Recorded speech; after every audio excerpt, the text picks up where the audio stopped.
اس سال الحمدللہ ہم 77ویں سالگرہ منانے جا رہے ہیں پاکستان کی، اور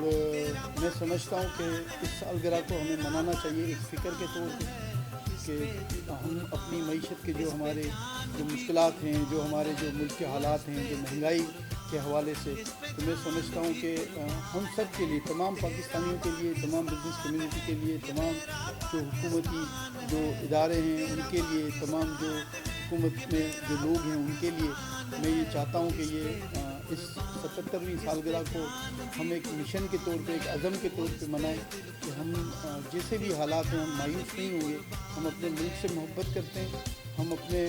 لوگوں سے محبت کرتے ہیں، اور اس کا اگر ہم چاہتے ہیں کہ ہم وہ ثابت کریں تو سب سے پہلے ہم کو اپنی معیشت کو ٹھیک کرنا پڑے گا، کیونکہ اگر ہماری معیشت ٹھیک ہوگی تو ملک بھی خوشحال ہوگا، ہمارے لوگ بھی خوشحال ہوں گے۔ اور کیوں نہیں آج اس سال ابھی سے یہ ہم بات کرتے ہیں کہ اس سال کو جو 77 ایئرز ہیں، جو سالگرہ کا جو ہمارا 77واں یوم آزادی ہے،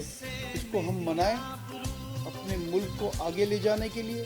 جو بیریئرز ہیں، جن کی وجہ سے جو ہڈلس ہیں، جو مشکلات ہیں، چاہے وہ سیاسی ہیں، چاہے وہ سماجی ہیں، چاہے وہ اندیکھی رکاوٹیں ہیں، اس کو انشاءاللہ تعالی ہم دور کریں گے، اور ہم اپنے ملک کو عزم کریں کہ آگے لے کے جائیں گے۔ آج سے شروع کرتے ہیں انشاءاللہ۔ ہم سمجھتے ہیں کہ اگر ہم خلوص کے ساتھ اللہ تعالیٰ سے مدد مانگ کے اگر ہم آگے بڑھیں تو ہمیں آگے بڑھنے سے کوئی روک نہیں سکتا، اور انشاءاللہ میں امید کرتا ہوں کہ ہمارا ملک، ہمارا شہر، ہمارے لوگ اس بات کو، اس عزم کو آگے لے کے چلیں گے، اور ہم اپنے ملک سے جس طرح محبت کرتے ہیں، اپنے لوگوں سے محبت کرتے ہیں، تو یہی کہوں گا کہ پاکستان زندہ باد۔